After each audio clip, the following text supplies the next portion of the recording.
Yes, thank you for resetting my 4th attack to base stats. Yes, thank you for blocking it and then removing the card from your card pool. Thank you. My God. Sick. I appreciate it. you. Good game. What's up, Response on Players? We're back with another podcast. This week, actually, going to be a little bit different. Not only do we have a guest, which we'll get to in a moment, but this is going to be a more meta-centric, competitive talk instead of the casual, loosey-goosey stuff that we tend to talk about on the podcast. We'll still be giving our very casual opinions, I'm sure. We brought Steph along for this one. But before we get into all that, thank you for tuning in. This week, we're joined by a special guest. You want to introduce yourself? Hey, my name's Gavin from Team Lashuga. And then I'm followed by the other Response on Players hanging out here. Who else do we have? We have Steph, as usual, your token casual. And James, who is pretty casual, but tries really hard not to be, and fails every time. Ooh, sour note. I want to start this discussion off. Gavin, you did pretty okay at a recent regional. You wanna tell us how you did in Louisville?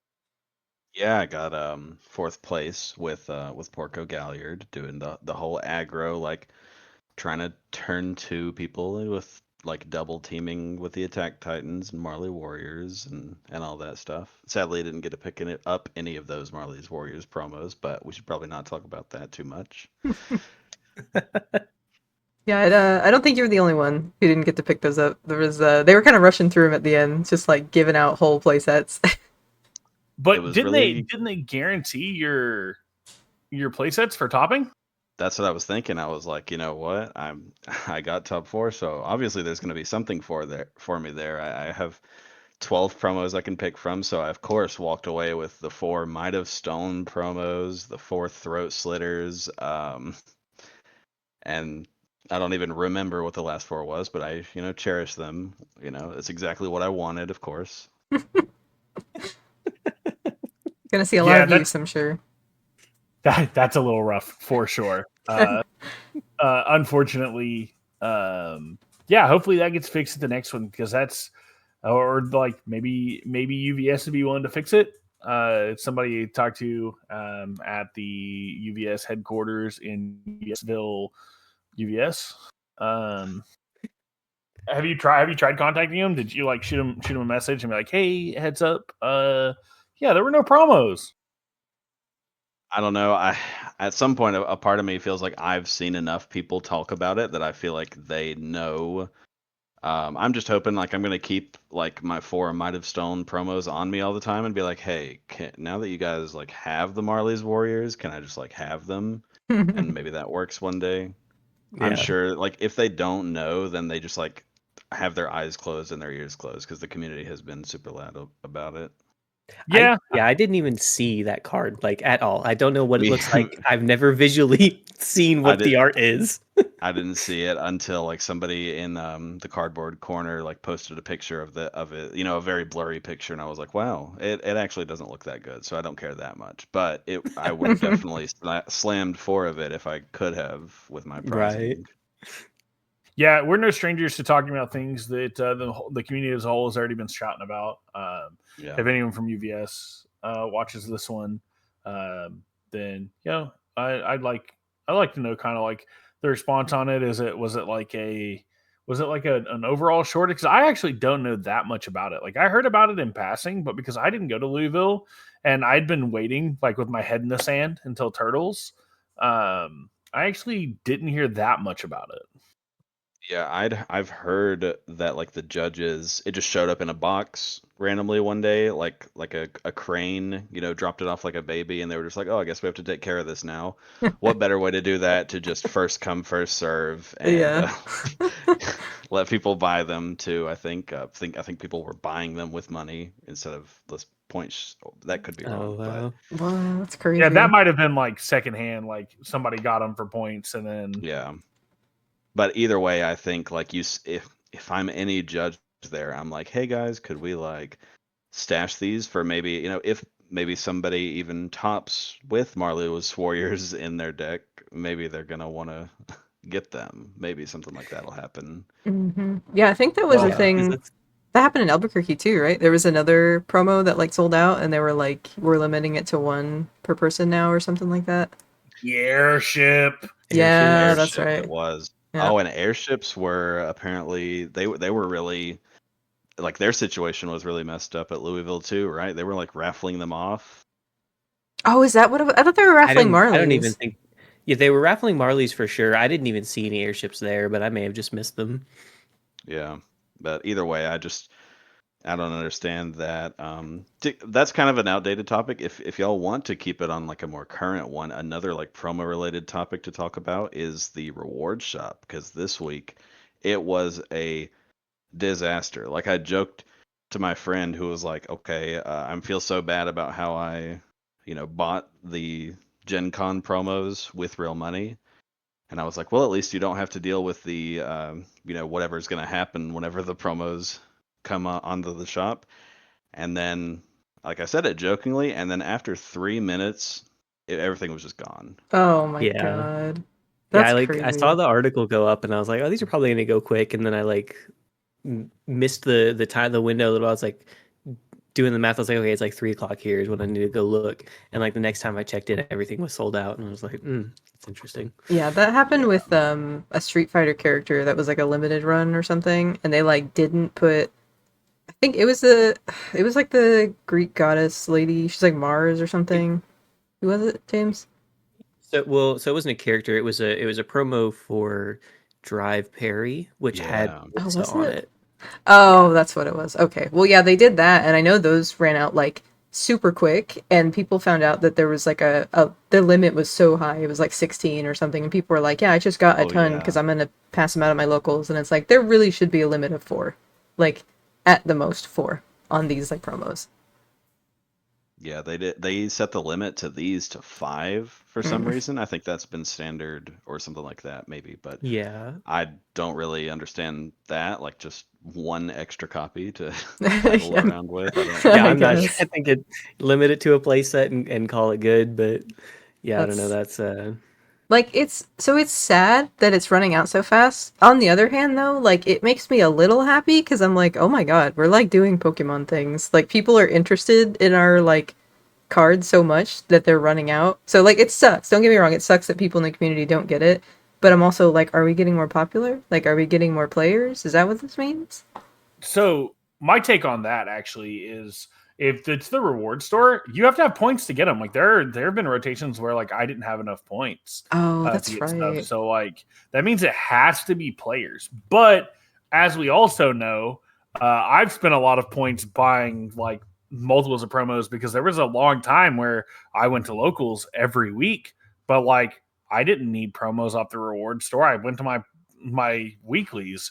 I got all my stuff from there. And like if there was a promo I would have spent my points on, they like were sold out. Like the I forget what card it was, but there was like early My Hero, there was a promo that sold out really fast and like never got restocked. I think the other half of it for me is that maybe this was just leftover stock from Gen Con, and so the quantity might have been really low. I've only been to one of the like UVS Gen Con related things. That was the 2022 one. And I remember them like selling out, but it was like after like 3 days or something like that. They sold out all the promos, and that was whenever like the booth was like wrapped around the building at like the beginning of the day every day. And I'm thinking maybe like they weren't selling that quickly this time at Gen Con, so they were like, all right, well, we'll just get rid of the rest, but they don't have that many. And so like the problem with that though is like I don't really hear much about people that did get the promos. Like nobody's like, well, at least I got mine. I've only heard people like putting them into the cart and then they're gone. Yeah, like who got them? Yeah. Come forward. If you got Gen Con promos, let us know in the comments because we are curious if anyone actually saw them. Yeah, if you got them from the rewards. I got Gen Con promos. That's because someone brought me one, not because I got it off the store. If you got Gen Con promos from Gen Con, keep it dipped. I don't want to hear about it. This is not the reward store. Yeah. But you can like, comment, and subscribe. So yeah, I don't know if it means like limited quantities on those. We try not to be too super negative overall, but I like a lot of the reward store stuff, and I like to see that, you know, people are enough interested, like the booster boxes and stuff like crashed the store. Yeah. And like that doesn't take me as like some crazy oversight, because, you know, they've been doing this, like they had boxes of AOT on there, like, and it didn't crash the store. They sold out really quick, but I mean they're supposed to be limited quantity of like booster boxes, I believe, because like obviously they're not trying to like give away a whole bunch of stuff, but it's probably more like helping the players and clearing out backstock, right? Yeah. I think it makes sense that they ran out at Gen Con, but I don't, or like they didn't, not that they ran out, but that they had like leftover stuff from Gen Con that they were just trying to like offload, because they, like, no business wants just a bunch of product that's not going anywhere. You know, like they want to offload it. So it was cool that they were like, we'll give people a chance to get this. But it sounds like, I don't know, allocation was just weird because it wasn't really supposed to go on the rewards for it. So maybe next time they can like put some thought into that and be like, well, we're going to have enough to give out a ton at Gen Con and also to give out a ton to our player base who couldn't go. Because Gen Con's really hard to get into. Yeah, it's a big, it's like you get your travel there, and then like they didn't even have a big event like they have in the past. Like that was a really cool thing about the 2022 one, was like you do all of the Gen Con celebration related stuff, but there's also a regional, Yeah. a million side events, and there were so many promos, play mats. They were like teasing like at the time the like new cards that were coming out in set 3, and it was really cool. Like it actually felt like an event. Like and the promos and side events were so good that I was like 3-1 heading into round 5, but I was like, oh my god, I didn't expect to do this well. And there's a side event starting. I need to get out of the main event so that I can go get 5 more promos for joining a side event. Yeah, I'm Yeah, I sad. know, I missed that. That like I wasn't playing, or I wasn't like playing seriously during that. I do remember Brian went to that, and I was like jealous that me and James couldn't go. So that was like right before my time. So like I hope they do that again, because I would love to go to something like that. Yeah, another thing about this rewards thing, I think that actually the biggest problem is the Fern and Little Mister and like the Hell's Bells cards. The fact that they exist and we don't know anything about them. We don't know their legality date. We don't know if they are part of a product. And now like the Gen Con promos have been released into the shop, but not the Hell's Bells ones. And so like I don't remember when Gen Con was, but it feels like it's just been a long time without hearing anything about them. That is very, very strange. Yeah. If like surely they're legal if they're on the store, right? Well, they're not on the store. They're They not, haven't. Yeah, yeah, they're not. Oh, they're that's not? the Like, weird thing they is that like posted half of every Gen the Con promo except for that one. Oh, yeah what the fuck? half of the stuff at Gen Con was on the reward shop, but they were just like, yeah, we don't remember Fern, or like what's going on. The thing that irks me is that the characters aren't even that, they're not bad. Like I'm really interested in Fern, even with the current like card pool we have of like fire spells, and them being Hell's Bells. I'm like, 2 characters, that screams Challenger series to me. What are the other 2 characters going to be? Maybe if we get 2 challengers or something like that. Yeah, that's so they were giving him out at Gen Con? Yeah. Like You Yes. had to. Another aspect of that is that apparently you had to buy like a ridiculous amount of Heroes of Exandria product specifically, and like the Critical Role and Mighty Nine Challenger series, just to get those promos. Whereas for the TMNT stuff, it was a lot easier to get those. Huh. Yeah. And it's like even weirder to like, should I even get these? Like, are these just gonna come in a starter deck, or are they? This is the only time they're gonna exist? And yeah, it's just so many questions. Yeah, with like not a lot of answers either. And to be honest, I like to give UVS their props about stuff like I feel like they really do learn a lot from some of their mistakes, especially recently. I would say over the last like year and a half, 2 years that I've been playing, or recently since I've been back playing. I feel like they've really learned from a lot of mistakes when they put stuff out and done like a good amount of listening. It's really weird that this one's falling like flat, like that. This like we just don't know. Like I do find this one really weird because, like I said, we try to like look at the negative and the and the good at the same time, because it's really easy to get lost in the negative of, well, they're not doing what I want, so, or they're like they flubbed this, so like forget them. But it's also like, if you can recognize that they are also doing things that I think a year or two ago that they would have messed up entirely and it not be fixed at all. So it's really weird that this has kind of slipped through and been as weird as it has been. Yeah, the legality date specifically is like making it's so weird that there's no legality date for just these cards. It's like, surely that means that there has to be like a product coming out. Why not announce that product? Like, it's so weird. Like, maybe something with the licensing with it is weird. Like, that's the only thing. If I'm if I'm an employee of UVS, I'm thinking like, okay, we have this this card in our game that exists. We need to let people know like what's going on with it. Are things really that up in the air? Like, they don't know anything. They can't tell us anything. I feel like that's like right now it's just like an art piece pretty much, because there's no yeah. Like, you can't play with it. It's truly just cardboard. You can vibe at locals and, well, not even for points technically, but yeah, whatever. Well, I mean, and speaking of pro, just to touch on this real quick before we get into the more the wider meta discussion. What the heck, bro? Why can't I play Terry in standard? Let me play my guy in standard. Why would they put retro character promos? Because when I saw them, I was like, oh man, yeah. And then my brother goes, those are retro only, dum dum. And I go, no. Yeah. Fell to my knees crying. Yeah, they like bundled them with cool t-shirts too. I was like, oh, it's like a bundle too. And I saw like an Instagram post about it and I got all excited. And then I see like retro next to it. And I like literally squinted at it. I was like, huh?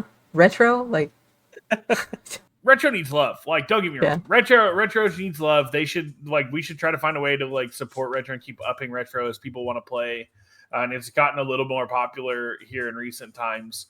And I think, especially if you like playing with some of these characters that used to be good or, that have rotated out, like one of the best characters is rotating out next year, Best Genist. And so retro is going to be one of the only ways that you can play with him. Yeah. And like Spike, if you want to play a good Spike, you have to play retro because the current Spike kind of buns. So, but I'm going to get off those before I end up ranting on why Spike's not good. I got something to say, just like the my being a character stacker, and so it's like if I want multiple of that promo for deck, I have to then buy like several of these T-shirts. I didn't even think about that. That's crazy. That's really funny. Actually, that's really silly to me. That is pretty silly. And like I was really excited because I was like, yo, T-shirts look sick. I can't wait to rock this. Like I'm gonna go buy one. And it's seeing it that I wasn't able to play it in retro. I don't know if these are like just reprints of older characters, which they may be. I believe they are. Yeah, they are. But I was so ready to just go buy one and be like, hell yeah. I'm not buying that. I'm not playing retro. Yeah. Every retro my player has to wear 4 T-shirts at all times. Yeah. You just get him increasing sizes. Wear him like a Russian nesting doll. Yeah. You have to call a judge to check your opponent who's playing my every round. Judge, shirt check. But yeah, speaking of judges and checking. Good segue, Jake. That was perfect. We're just gonna go and talk about current meta, man. Gavin, as a high tier competitive player, I dare to call you. How would you describe the current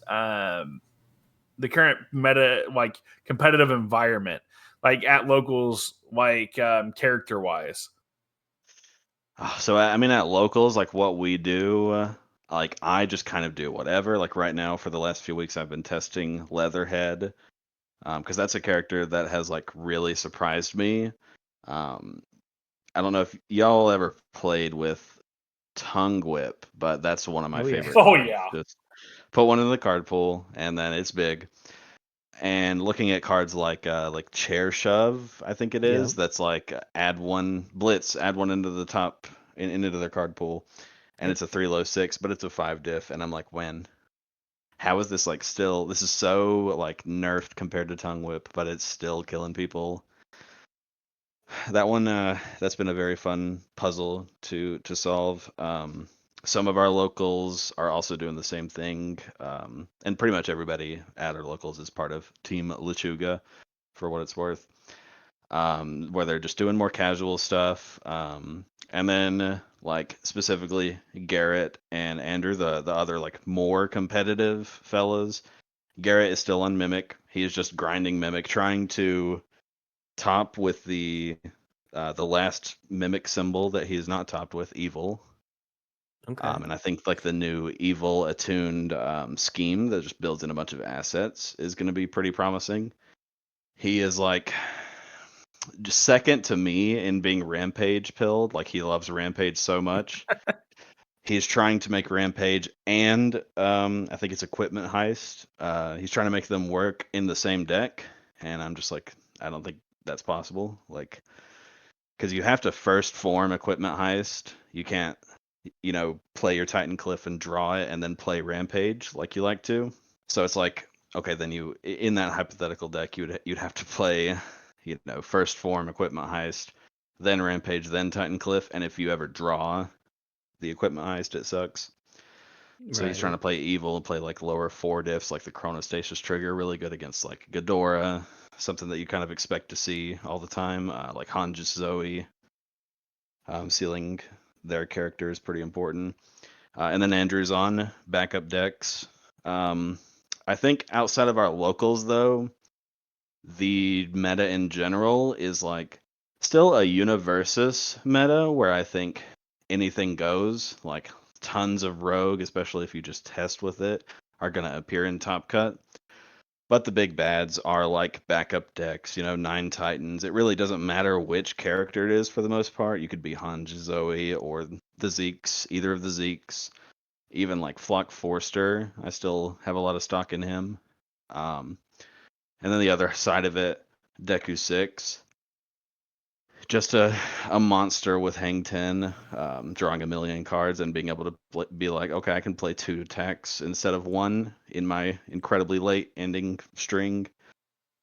Wingnut Sabotage is also a ridiculous card for that character, just being like, okay, your barrier shield that might have answered this, since it's on a flash, you just can't even use it.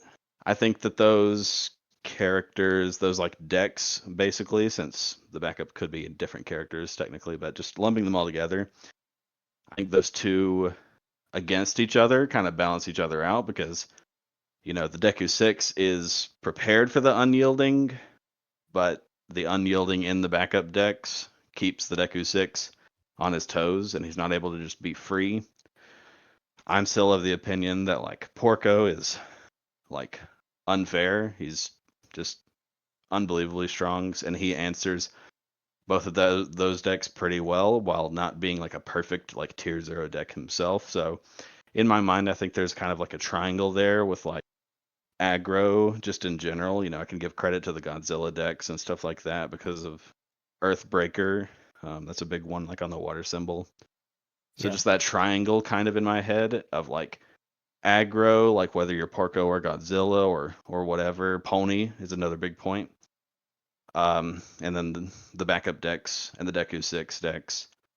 And the problem, I think, is that none of them are spectacular to play against. The aggro decks, as much as I love them, very little interaction, and sometimes you just end the match in 30 minutes, and you don't get to play much Universus. Yeah, The backup decks. Playing into Porco is really funny if you haven't. Sorry to interrupt, but it's like it's 0 interaction. If you find what you need, like it's just like turn 2, you're dead. That's it. Like it's really funny. I like those kinds of decks, so that doesn't bother me. Even though I admit it's like a bad play style, but it's like so funny to just get like blown out by Porco. Yeah, no, I actually, speaking of that, I played against it for like one of the few times that I have. My local that normally plays the Ryu deck that I gave you to Mm-hmm. test normally plays that. I was like, okay, well, I'm gonna play Leatherhead. How about you try Porco deck?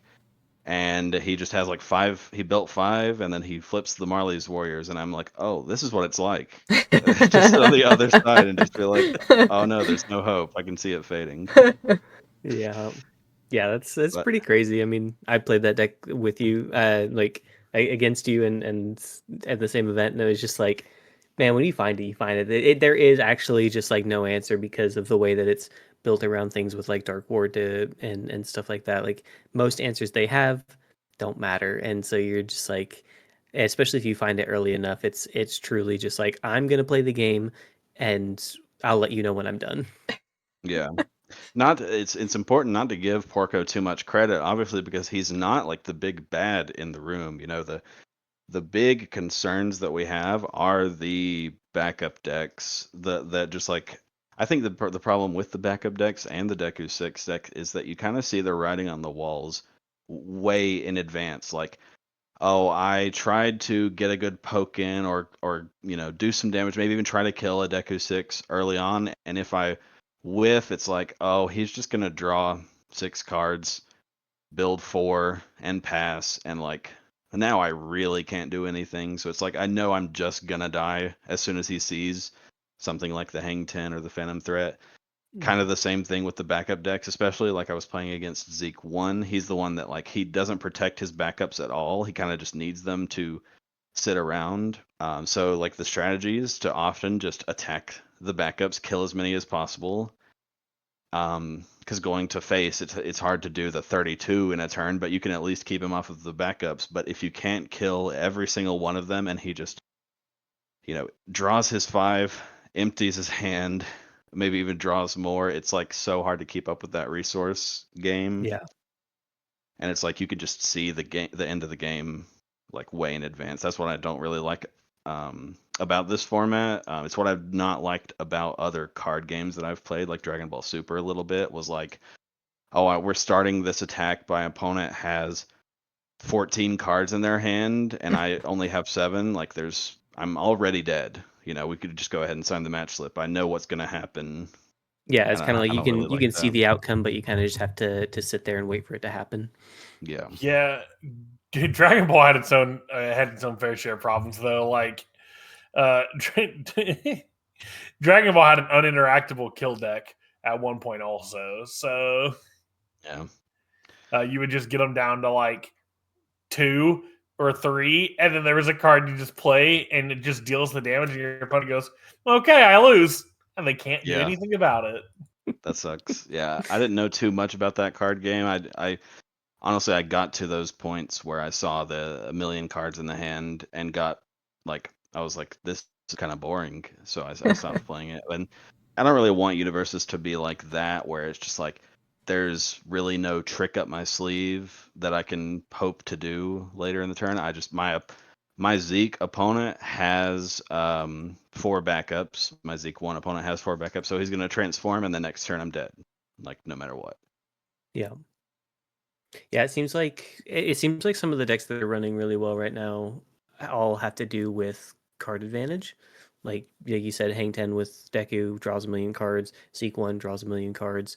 And it seems like that's like kind of one of the big things that are kind of running that stuff because of the way our game works. They can play attack, build, and then still have cards to block with, and it just seems like kind of an unanswerable board state. Yeah, and I think right now we're kind of experiencing what we were in VME format, where it was kind of like your deck, if it's not just inherently good enough, then it doesn't really feel like the right decision to bring it in to a tournament.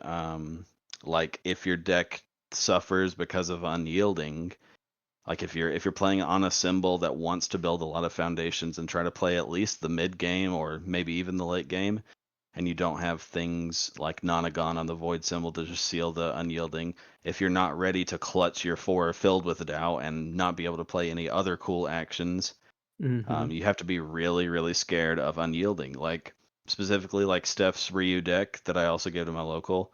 I'm like, 3 Eyes of Hiei is really cool in this character. You can change the zone to a high so that you can block with your rising uppercut. Mm-hmm.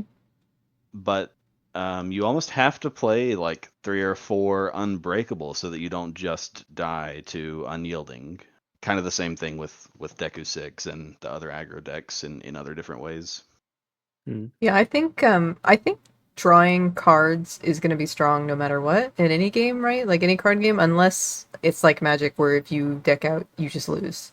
That's a rule in Magic, right?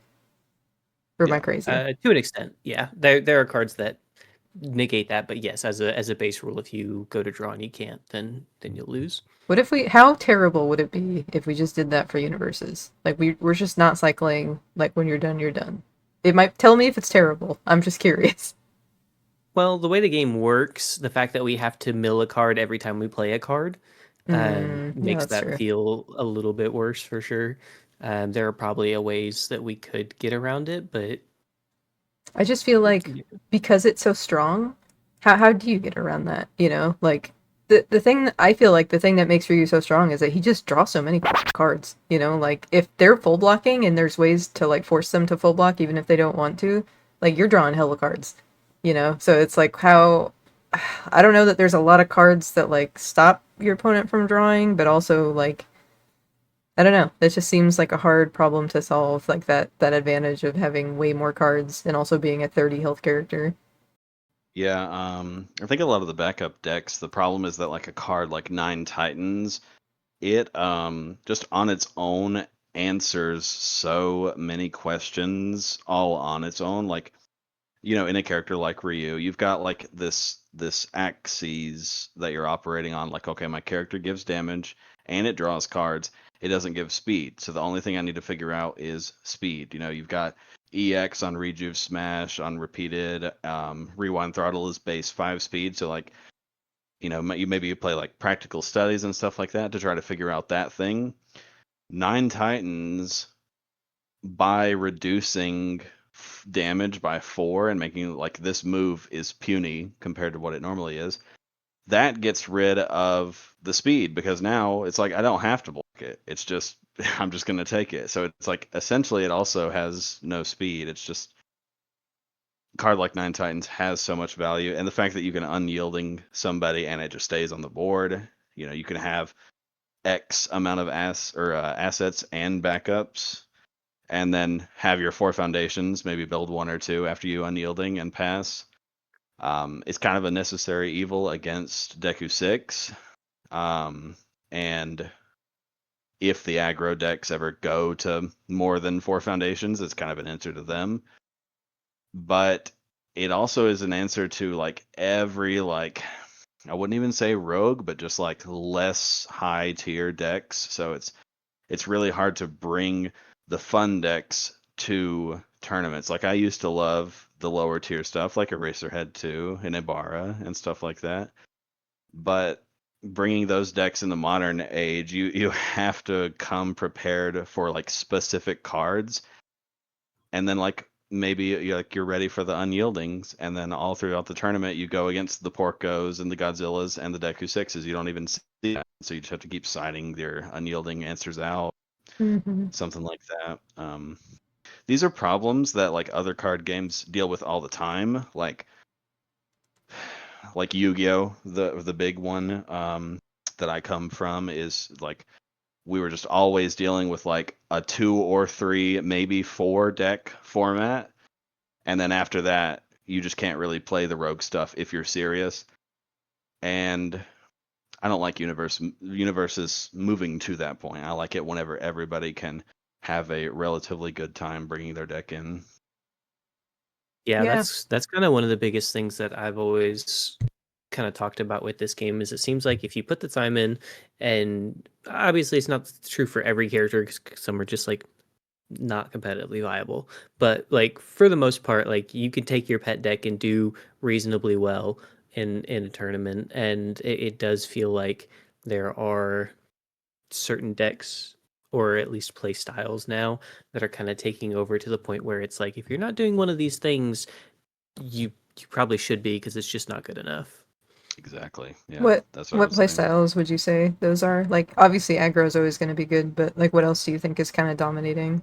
Just the unyielding decks. Deku 6 specifically is like one of the only like control decks that actually amounts to a very swift kill, whereas like Ghidorah is a prison deck. Like once you get to the point of no return, like you're not gonna die, but you're gonna deck out or something like that. Mm-hmm. You're gonna lose, but you're not going to actually get killed. Whereas Deku 6 is like, okay, here's 40 damage, 40 speed, and it's a flash. Good luck.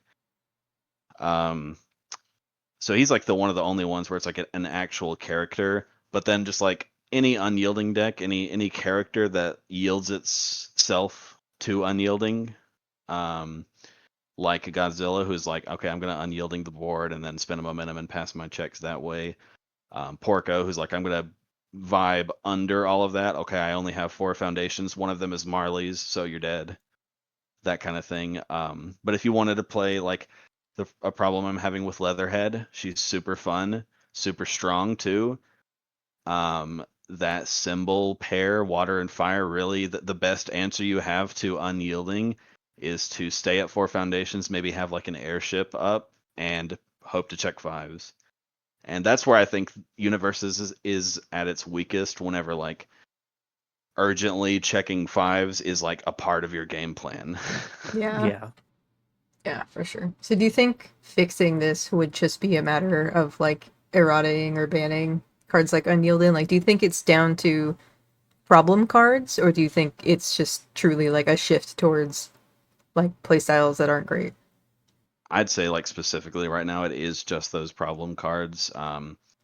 We were actually looking to be in a really nice and cool format before AOT3, and even in AOT3, it's just the fact that unyielding exists kind of spoiled everything. The fact that like we could even have this discussion if maybe unyielding wasn't infinity, but so it now fits into the Earth Evil and the Chaos Mimic decks, the Chaos Earth Water Godzilla decks, the Fire Life Hanji decks, the Chaos Life Zeke decks. Like it could have been only something like that you could see in some matchups, but it's just like if my character wants to operate this way, and I also assume that my opponent doesn't want to operate this way, I'm just going to play 3 or 4 unyielding or something like that, and they'll have a really hard time. It makes it so easy to win the rogue matchups, and I don't think it's really about the characters. Like Hanji surely would have a great time if like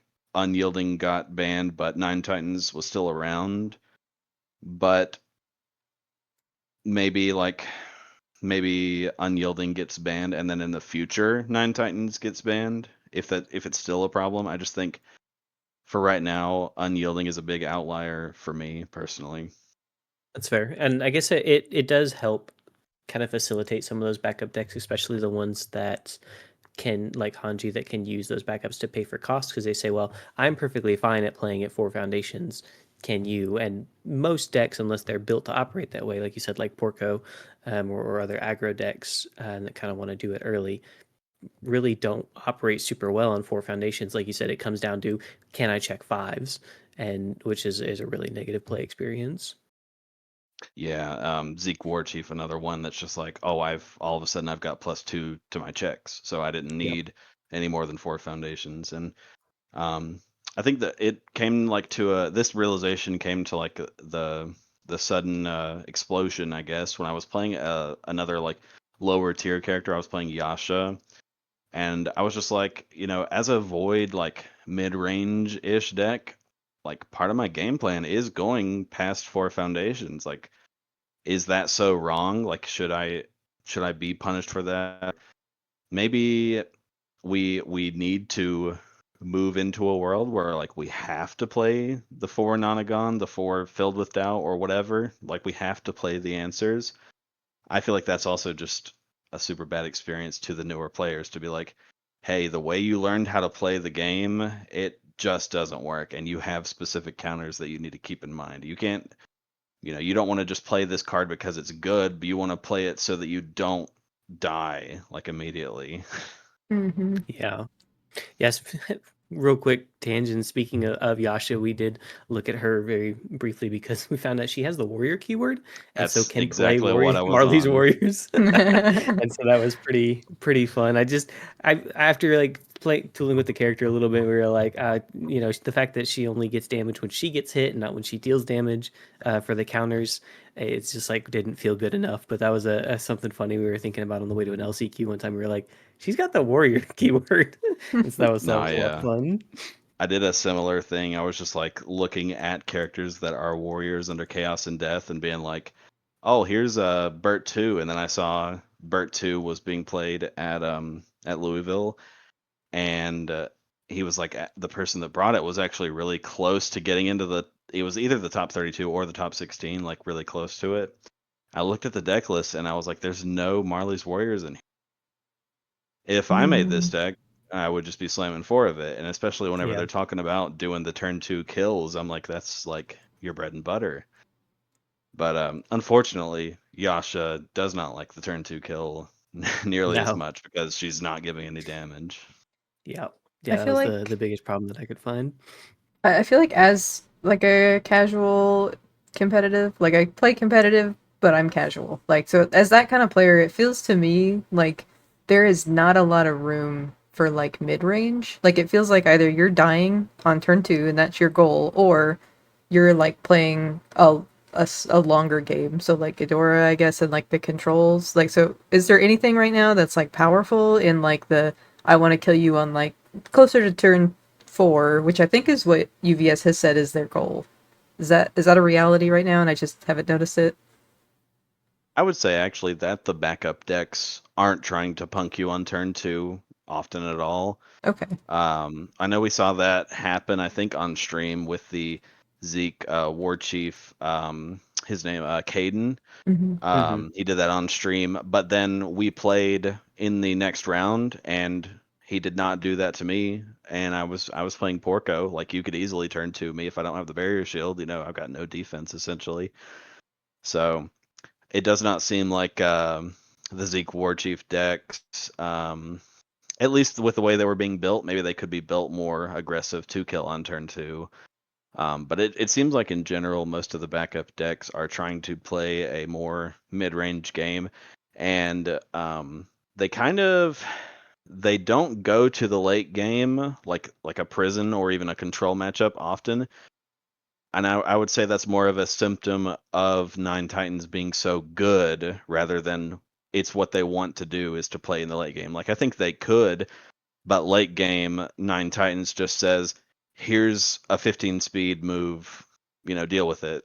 So they don't have to play into the late game. They have a clock they're running on where they're just going to kill somebody. They're going to play, like specifically Zeke 1 is like, I'm going to rock barrage, have you commit 3 foundations, discard a backup, pick up another one, have you commit 3 foundations, and then play a big Titan and 9 Titans double whatever it wants to double.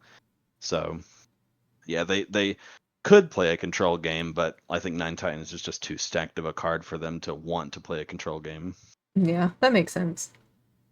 That's fair. So you think the backups are probably the most mid-range viable that we've got at the moment? Yeah, because I would put Deku 6 in a control. I would put the backup decks into mid-range, and then Godzilla and Porco and stuff like that are the aggro for sure. Along with like Ghidorah and Rodon in the control aspect. Although you can still play. I think people are a little afraid to play Rodon aggro, but on the air or all symbols, he is still just like a monster, with a ton of speed. So he can kind of fit anywhere. But typically when we talk about Rodon, we're talking about Void Rodon, which is very control oriented. Yeah, usually when we're talking about Rodon, I tell them to shut up. We're not talking about Rodon. I don't think I've ever played against a Rodon. I think I've been lucky that I haven't. And no, I played against. I have. I played against James, and I wanted to kill him every time I played against him. I do remember that. Okay, I just like blocked it from my memory because it's so horrible. Just kidding. Yeah, we brought one of our 2 newest players, one of our Lechugans, to Louisville, and we gave him a air Rodon list, and I didn't have like 100% overview over his deck. I was the one being like, okay, this is an aggro deck. I don't care if you're removing cards off of the top of your discard. It needs to be 60 cards. You want to see your 60 best cards, and that's it. And the game, you're never going to get decked out. You're either going to die or kill. You're not going to deck out. And it was like 19 attacks in 62. And he didn't actually do too bad. This was Jacob.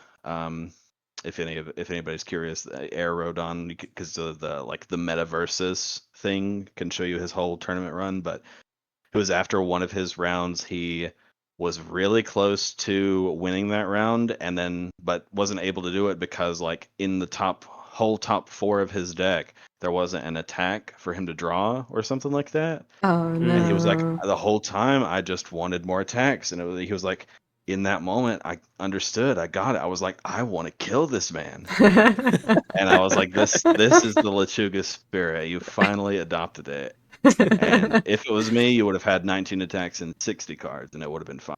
But 62, that's a little off. I think aggro is the superior playstyle. I always appreciate it more. There, I'll say it. Oh yeah, I'll say it. I don't like defensive decks. I don't like control decks. James, I think you're lame for playing those decks. I don't know what you're talking about. I would never. This guy played Eraserhead at his first Nats. What a guy. Eraserhead won. You have no proof. I do. I was there for all of it. Well, yeah. Luckily, Eraserhead no more. Also, yeah, aggro, a lot of fun. Like it. I don't mind mid-rangey a little bit, but I really don't. I don't have fun playing those decks that they want to block for 17 turns. Oh my god, yeah. And hope your opponent makes a mistake so that you can go hee and push your glasses up. Yeah. I don't think that I have ever sleeved up anything even resembling control. I love, like right now I'm kind of playing more mid-range stuff with the Yasha. I have Donatello sleeved up, and he's definitely mid-range. You can kind of build him to be control because he's on the void symbol, and he's a 7-hander, so you're just like, okay, I'm gonna incubating and remove supersonic flight, stuff like that. But in the back of your head, you're like, oh, we're at turn 6. I'm now giving 1 billion damage to everything. I'm just gonna kill them, So definitely more mid range. Leatherhead also super mid range of having that super strong offensive ability, but all defensive ability is really cool. But usually, yeah, in tournaments, I mean, everything that I've done well with in tournaments was aggro, except for maybe Midnight 1 was maybe more mid-range, but even then, I think that was definitely a more aggro, slanted mid-range deck. I could not imagine playing a control deck. It seems very boring to me. Yeah, what's the appeal, James? Explain it. I mean, a lot of it just comes from figuring out the puzzle, right? It feels like, especially early, as a control deck, you are kind of at a disadvantage, and so you're basically playing the game of how do I survive to the point where I get to be in the advantage, and that's kind of what it comes down to, and a lot of it has to do with trying to figure out what your opponent's game plan is and how you can best disrupt that to get to the point where you get to kind of take control. And so there is appeal to that for me. I kind of play everything, honestly, when it comes down to it. I've played aggro, I've played control, and I enjoy them all. It really just depends on. Really, for me, it comes down to the type of abilities. I like what Rodan does on face, but just playing it as a control deck, I don't know, it never really clicked with me the same way something like Eraserhead did, even though it was kind of similar as far as controlling speed. And so I've really adopted more of an aggro playstyle recently. I'm still, every set or so I'll look at the control characters and see if there's one that kind of clicks with. I think the one that really has kind of been the most long-standing is Hawks. I think Hawks is a good character that can kind of do both. Really, he is a control character, but can just accidentally kill you. And so that was the one that I think I've had the most fun with since Eraserhead has rotated. But I don't know. It really comes down to figuring out the puzzle is what makes Control so much fun. I feel like you have to be a special kind of person, and I don't know if I mean that positively or negatively, but to play to play a Control deck for like, if you're doing well, like 8 rounds, like you're playing that shit all day, like you're constantly It's figuring a out lot. puzzles, man. Like, where's the brain power Yeah. coming from? Like, and then like you're not getting It's a not lunch there, break that's on why I've top never of done it. well. Yeah, like Figuring out puzzles is pretty strong as a strong descriptor. Telling my opponent they can't play the game, or I'm going to hold 300 cards because I draw off every card and you can't attack me, is not really solving a puzzle. Like, I don't want to hear it, Leo. I'll block and draw 3 and blah blah blah. Like, I don't want to hear it. listen here, Bucko. Over here. I was kind of thinking like exactly what you said is what makes aggro appealing to me, is that my opponent has all of these defensive tricks that makes it really hard to kill them on turn 2, and then I'm going to solve the puzzle of how do I still kill them on turn 2 through their they expect it. They're afraid. They, kind of the exact like the same mentality, but in the opposite way, where I have a harder time whenever we're late game, so I'd rather just get it done really quickly. And I really, as much as I love playing the game, being at a regional and being the first person to stand up after like signing the 2-0 match slip and just being like, yeah, that was cool. That's what I love. That's the feeling I love. Puts his sunglasses on as he stands up. All right, you can leave now. It was very funny because I think, what was it, round 1 or round 2, whichever round you played, Steph, we were both playing Porco. I stood up, and then shortly after you stood up, and we were literally the first 2 done. Yeah. Dude, and it like felt kind of good. Like, even though I lost, it was like, okay, my game's done. Like, I'm not like sitting here like in misery for 65 minutes, It's like, well, I lost, I can go like hang out, go on my phone, decompress, and wait for the next round. Like, nothing is more miserable to me, and I'm sure everyone else, than like playing a game to time and then to time and overtime, and it's like, okay, well, I have 20 seconds until I have to find my next opponent, like, ugh. Yeah. It is definitely a lot less stressful. Mm-hmm. Right. And I think there is an extent, like, I try to play, like, when I say Control, it's like standard, just like, I'm gonna block for a while and then I'll kill you eventually kind of thing. Standard bitch made. I don't like the prison. You watch your mouth. Prison. Like, I don't like Andrew's Ghidorah. That's just like, we're gonna play the game forever and you're never gonna touch me. Like, that is like to the point where it's like, I would never want to play into something like that, and I don't think I would play something like that.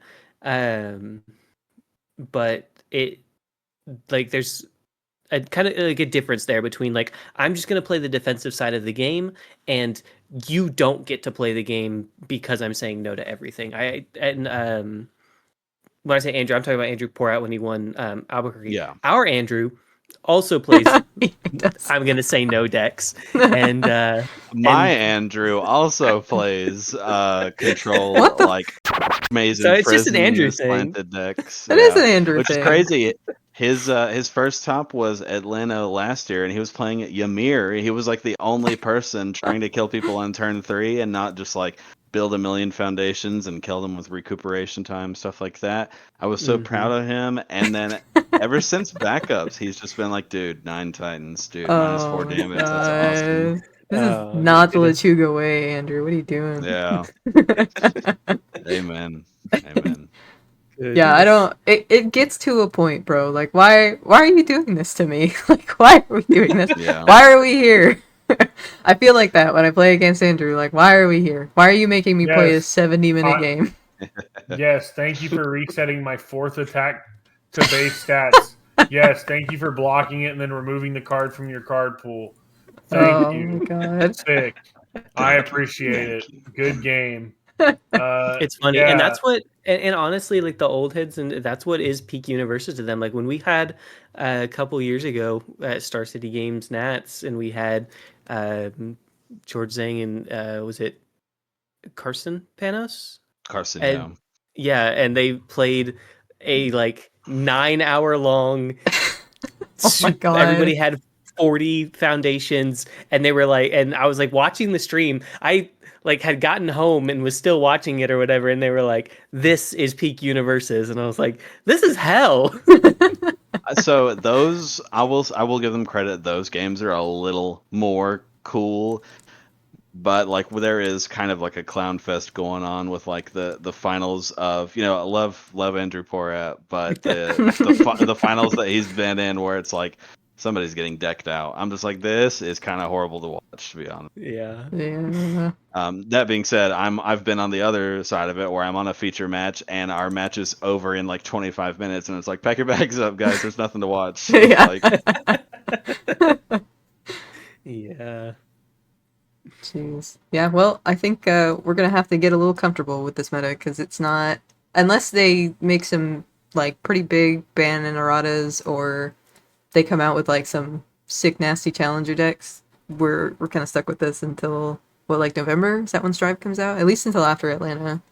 Yeah, I mean, we can always pray for something cool in the bans. Maybe something unexpected that shakes it up. Like maybe we still have Unyielding, and they ban some card that I'm not thinking of that is super important. Especially specifically the backup decks. There's another like part of the Axis. Rock Barrage is a really cool card. Like you, or a strong card. You like expend so many resources to get rid of the 9 Titans, but you don't remove it. So they're just like, oh, it's my turn. I'll just build it for my discard for free. That's cool. So maybe a hit like that just to soften it up. But then I'd be really disappointed if in the future, if that wasn't enough, they like ban 9 Titans but don't unban Rock Barrage or something like that. Yeah.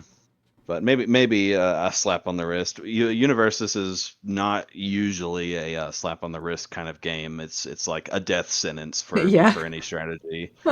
Not in the like most recent past, like Devil Jin, we're actually seeing him like be kind of like a rogue to maybe like lower meta pick, which is really awesome.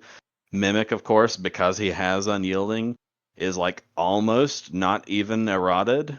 Like he's really, really strong. I think currently the OCE stream is going on, and like Mimic is like the 3rd most represented deck, or it's like a second place tie between 3 other decks. Wow. So, but thinking about stuff like Ojiro 2, that character just got like removed from the textbooks. Younger Toguro is still like fringe playable, but just like, yeah, it's really hard to bring him in into the meta. Mikasa, she's just like gone. She just doesn't even exist anymore.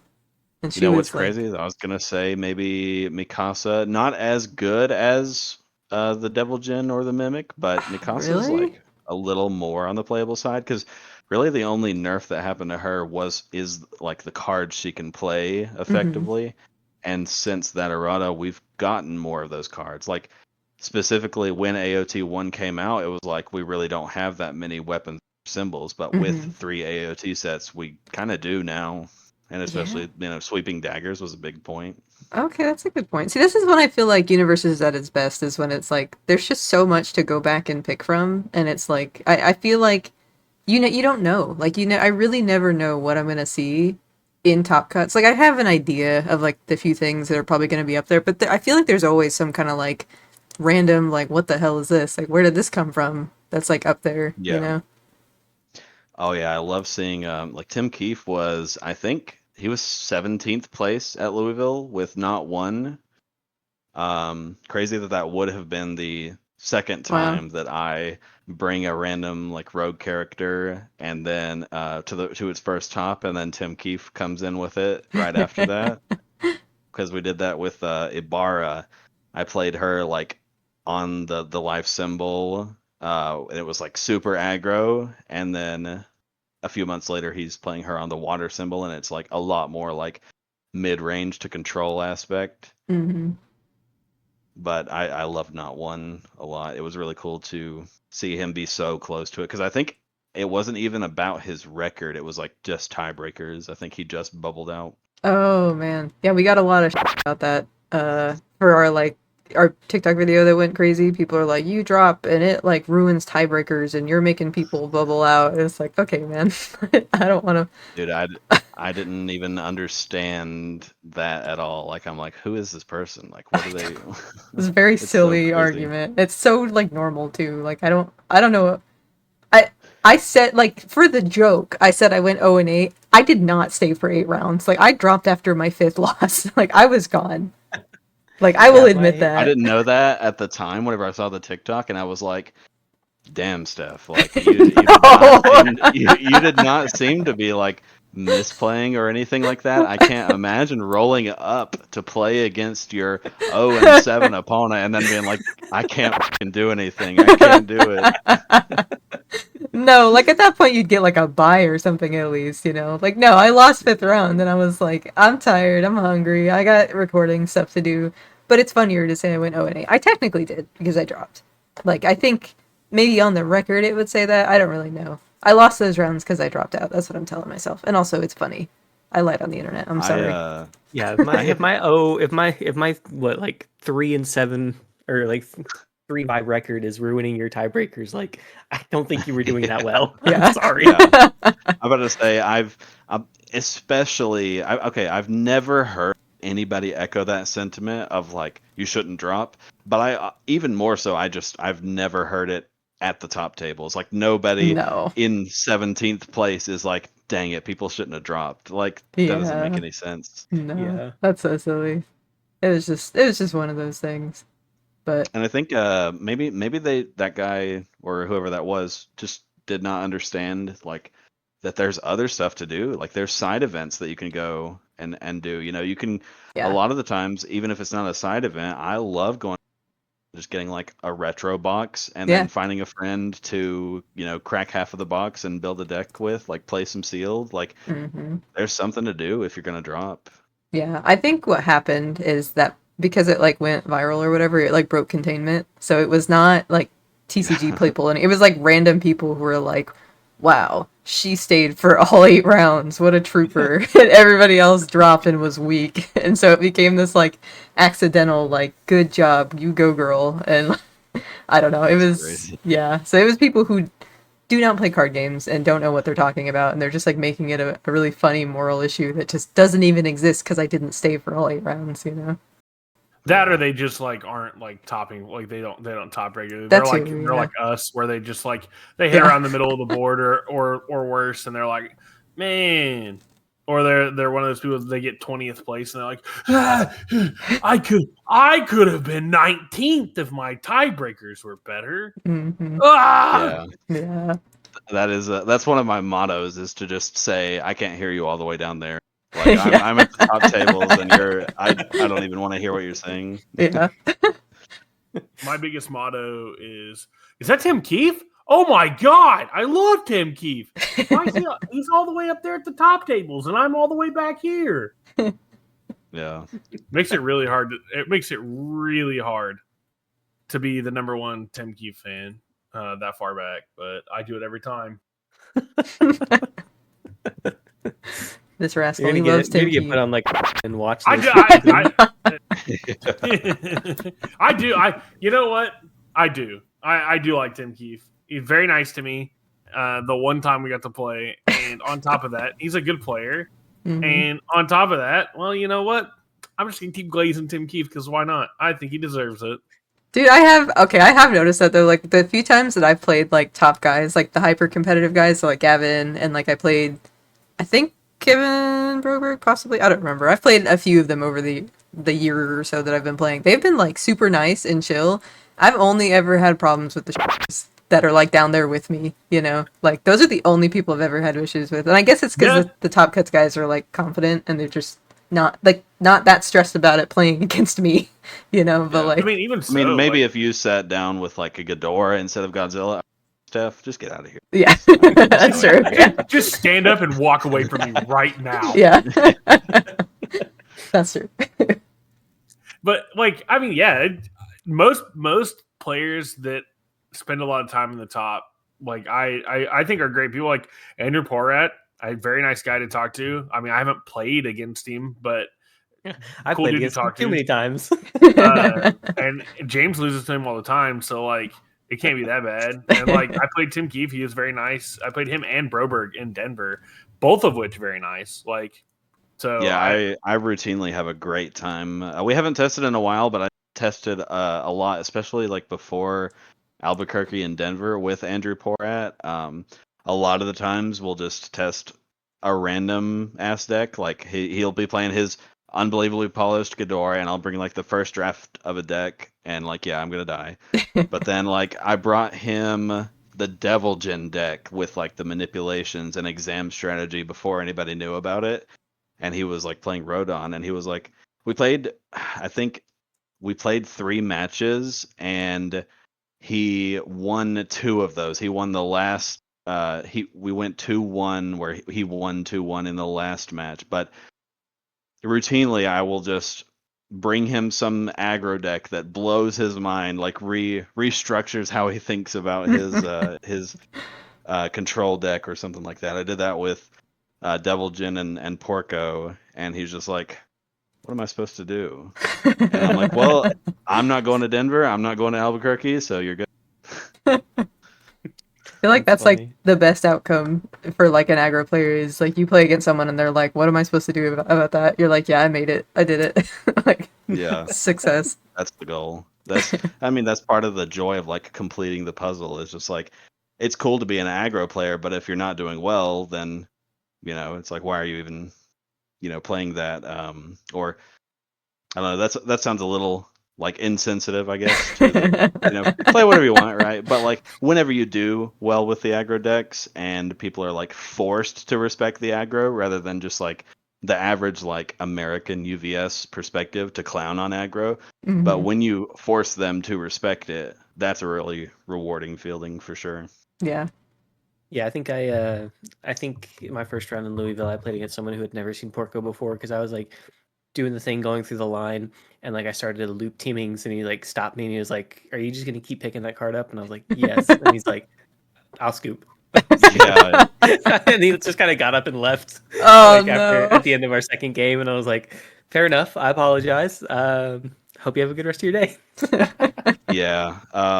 Shout out to Jet. He knows where the story is gonna go. But we played round 6 of Louisville. We had just played a little bit before Louisville, like where I played I played my Jamie into his Rodon, and I losing really hard. And I was like, wow, I guess I can't play Jamie because he just answered a breaker. Then we play round 6 of Louisville, and he's playing Void Rodon, and I'm on my Porco. And he's like, well, I played against a Porco like 3 rounds earlier, so it was he won 2-0. So he was like, this should be pretty self-explanatory, or something along those lines. And of course, I walk away from that 2-0ing him, and like he then like he was driving home from the regional, and people were talking in the Let's Talk UVS Discord, and he's like, hold on, I was driving home, I had to pull over so I could type this, and he's like, Gavin blew my mind. I've never played against an aggro player that actually decided to build. And he was like, okay, I built, and then I held 5 cards of like Rising Uppercut, Breaker 3, Barrier Shield, Filled with Doubt, like I'm good. And then Gavin just starts building. He's got 10 foundations. Oh my god, what do I do? He's got 15 foundations. Oh my god, what do I do? And then just yeah, that was one of the better moments. A really funny story. That's fun. That's great. That is scary, dude. Playing against an aggro character and it's like they've got foundations and I don't have shit. Like, oh my god, I'm hyper dead. Like, Yeah. what do I do against this? You know It was he's like got hella orange. the typical method is just like wait for them to play 4 attacks and tap out so that you can backswing them. And I was like, no, I'll just have 15 foundations. It's Yeah. fine. I think Uniquely, I think that strategy is really cool because of like Jaw Titan's Bite just being like Deadlock stun 2. Like if we're gonna play the late game, I'm just gonna stun 2 and then add stun 2, add stun 2. Yeah, that stun 2 is crazy. I did that. That's how I won my AOT Spotlight when that set first came out in Albuquerque. They played against a Gene 1 and they built into Deadlock, and I was like, well, I've got Bite and I think it's Support of the Female Titan. I was playing the new Annie, and I was like, these all have like stun 2 on them. I'm just gonna kill you. Yeah, that's awesome. Yeah. Oh man, I love Deadlock. I hate that it looks like we're moving away from it. Like some sets just don't like TMNT doesn't really have anything for Deadlock. In fact, there's Yeah, a card that like rewards you for being in Deadlock, I hate that, which dude. it's so weird that kind of design philosophy exists in the same world that we have Unyielding. Like some new player is like, "Oh, dude, when I get to 11 foundations, it's gonna go crazy," and then they play against Unyielding. They're like, "What? What's happening? What?" Be like, you're at 4. Yeah. How does 4 sound? Yeah, there's like I've like bitched about that before, where it's like I feel like there's not a lot of punishment for going into Deadlock. Like there are cards with like Deadlock hate on them, but it's like I don't know. It's just one of those things where it's like you don't want to put a ton of those cards that have like Deadlock stuff on it because they might not necessarily be good for your deck, you know. And so it's like I've found myself in the situation often where someone builds into Deadlock and I just say, okay, I guess I'll myself. Like I can't do anything about your 20 foundation stage where you can just block Yeah. everything basically. Because I've decided to build my deck with only good cards that Yeah, don't have deadlocks on them, so exactly. I'm now not prepared for that.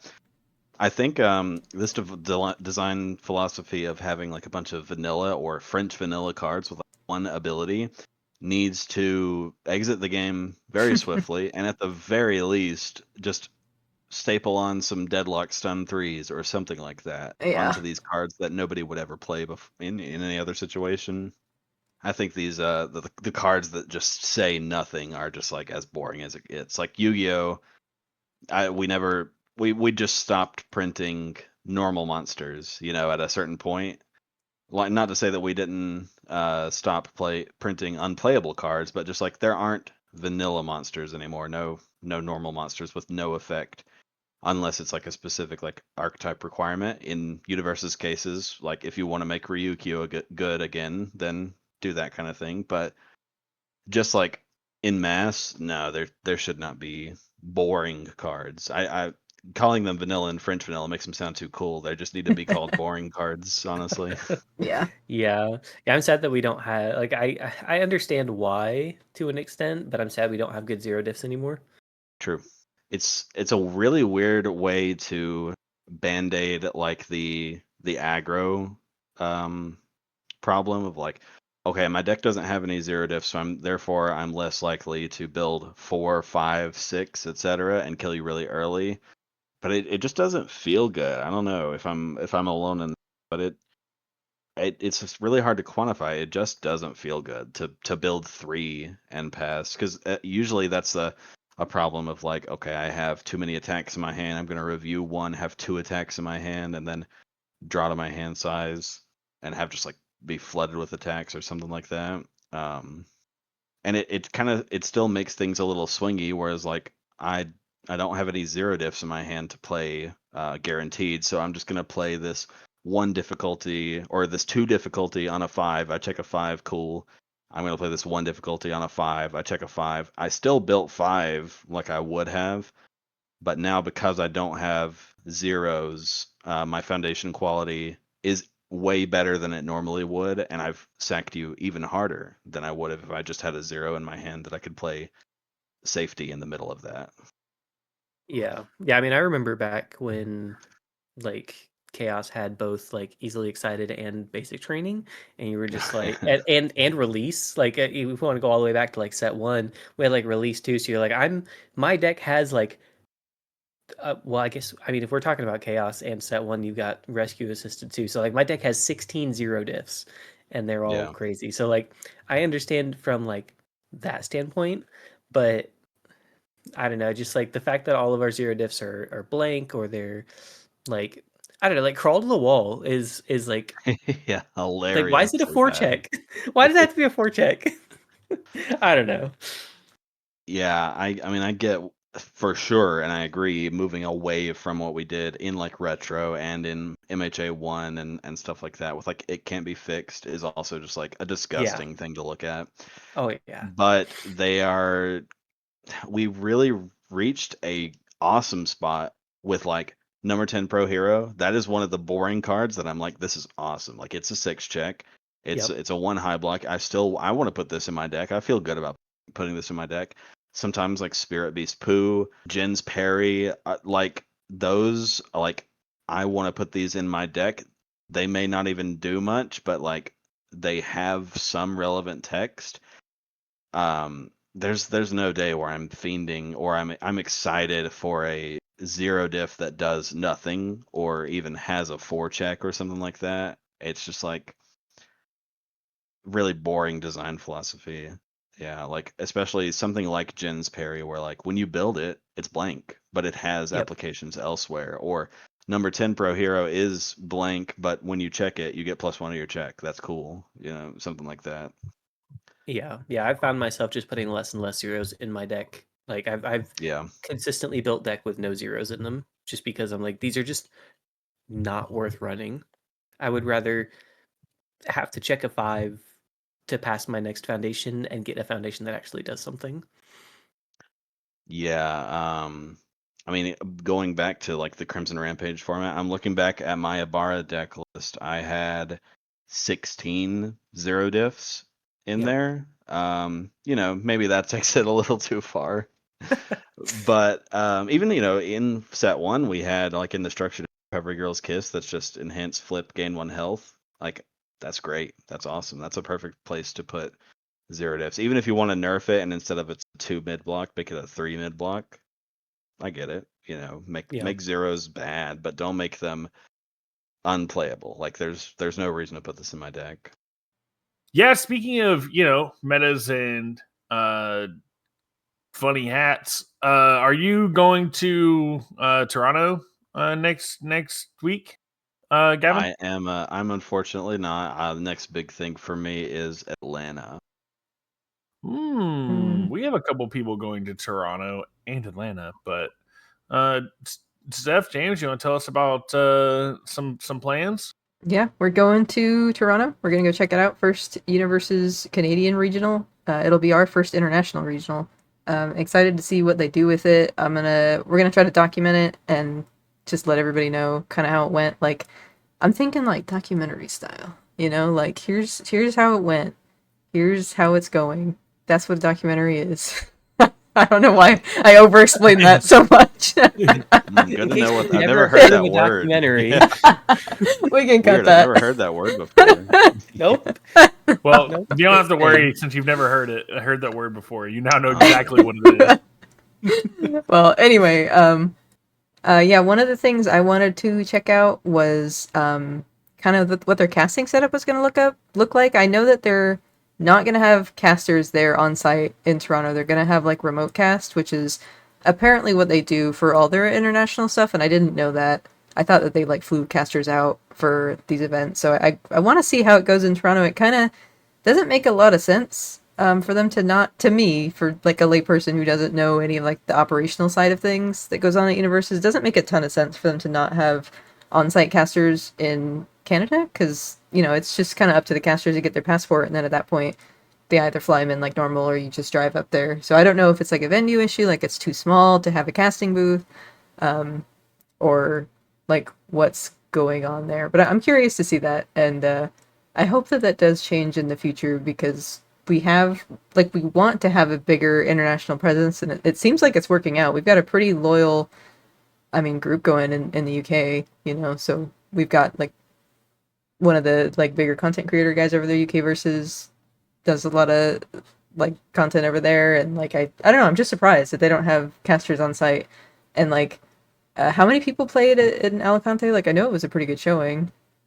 47. I don't know much about the area, but whenever you hear about like a new-ish like Universus area, I was expecting something like 25 to 30 people, and then I know that like 8 of the UK players flew down to Spain, so that's how so maybe instead of the 25 or 30, I expect like 38 maybe, but 47 was actually a lot bigger than I anticipated, and that's really cool. It's a lot of like brand new faces. I love seeing Universus kind of budding in a new area, and like UVS Games like took a big chance on having that new regional. It seems like that's a good step in the right direction.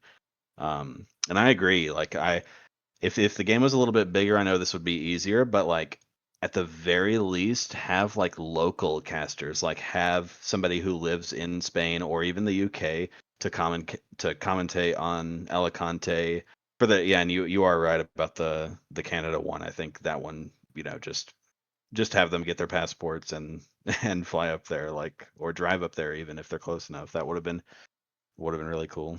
Yeah, it's not even that much more expensive to fly. Like flying from here where we are to Atlanta is like the same price as going to Toronto because it's such a big hub. It's the same continent, so it's really not that far. So that was really strange. I'm curious to see what the reasoning there is, but I would love to see Universus get to a place where they can get those like local casters out there, like you were saying, or just fly out some of the casters that we have now. Like Tam and Sam and all them do a really great job when they're casting. They've really like upped their stream quality. Like this last one especially was really good. Like whatever the things that they changed really worked out for the better. Yeah, Tam producing Louisville was like a godsend. Like that was like the coolest, like the best produced regional we've ever had. Like even in my time playing since like Crimson Rampage, like that's the best UVS regional that we've had from a producer standpoint. And I say that even as Tam forgot to put Lechuga on the team breakdown, even though we had 5 people. Wow, Tam, how could you? I say that. Uh-huh. Don't worry, he made sure to put us up there, and it was really really funny. So I'd like to forget that. Hey, no publicity is bad publicity. I'm just glad that people are looking, seeing our name, talking about us, even if it's laughing at us. Yeah, it's just happy to be here. Just happy to be in the building, Bob. Yep.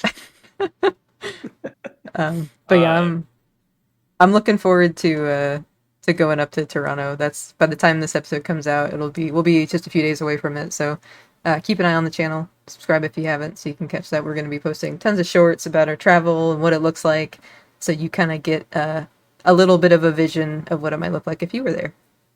If I was there, if you were there, see what it's like if I was there. You personally? Oh my god, I would love to be in Toronto, but I can't due to circumstances. We won't talk about those. Why are you gonna say it like legally that? We're not allowed to, actually. So anyway, on to the next topic. The next topic is the podcast is over. Let's do the outro. Next podcast. The end. Next topic. Bye. Yeah, and I think that's actually going to do it for our time here on the podcast. It was fantastic having Gavin with us. Gavin, is there anybody you want to shout out, talk about? I know you're part of a sick team. You want to tell us a little bit about them and where they can find some of the content and stuff you're doing? Yeah, shout out to my team, Lechuga. We're on YouTube, Lechuga UVS. I think that's the link after the youtube.com / with a capital L and a capital UVS.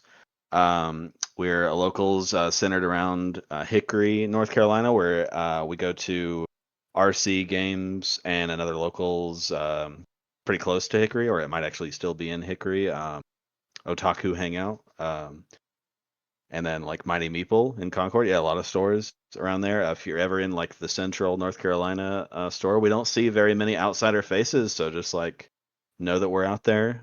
Come by and see us and get your stuff pushed in, because we'll kill you.